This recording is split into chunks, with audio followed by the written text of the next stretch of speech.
আসসালামু আলাইকুম। আজকে আমি কি রান্না করব সেই ভিডিওটি তোমাদের মাঝে শেয়ার করব।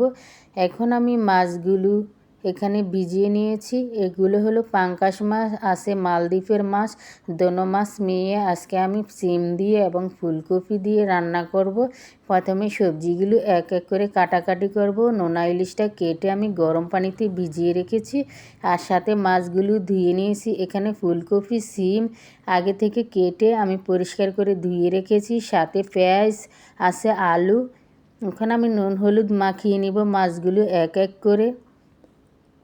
দেখতে পাচ্ছেন কত বড় বড় মাছের পিস। এখন আমি চুলায় প্যান বসিয়ে এক এক করে মাছগুলো ভাজতে দিয়েছি। ভাজা হয়ে আসছে অলরেডি। আর এই ফাঁকে আমি আলু কুচি করে নিয়েছি নোনা শুটকি দিয়ে রান্না করার জন্য। আর এইদিকে আমি রান্না বসিয়ে দিয়েছি। ফুলকপি অলরেডি সিদ্ধ হয়ে আসছে। এখন এক এক করে সিমগুলো ঢেলে দিব। আর সিমগুলো আমি দেরিতে দেওয়ার কারণ হলো সিমগুলো যদি বেশি সিদ্ধ হয়ে যায় দেখতে ভালো লাগে না, তাই আমি একটু লেট করে দিয়েছি। ফুলকপি সিদ্ধ হয়ে আসছে, তার উপরে সিমগুলো ঢেলে দিয়েছি। এখন ভালো করে কষিয়ে নিয়ে এখানে পরিমাণ মতন জল দিয়ে দিব। জল ফুটিয়ে আসলে এখন এক এক করে মাছগুলো বিছিয়ে দিব। দেখতে পাচ্ছেন মাছগুলো কত সুন্দর দেখতে লাগছে। এখন আমি হালকা কিছু টমেটো কুচি দিয়ে দিয়েছি তরকারির স্বাদ বাড়ানোর জন্য। আর উপর থেকে আমি ছিটিয়ে দেওয়ার জন্য ধনিয়া কুচি রেডি করে রেখেছি, অলরেডি দিয়ে দিয়েছি।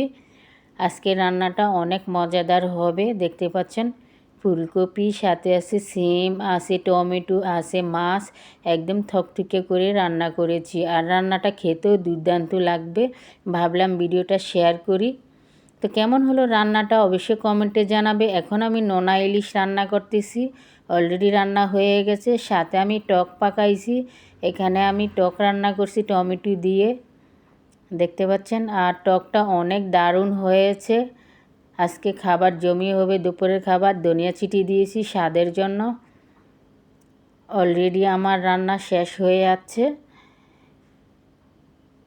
তো কেমন হলো আমার আজকে 3 তরকারি রান্না অবশ্যই কমেন্টে জানাবে। এখন আমরা দুপুরের খাবার খেতে বসেছি অলরেডি সবাই মিলে। তো কেমন হলো আমাদের ভিডিওটা অবশ্যই কমেন্টে জানাবে।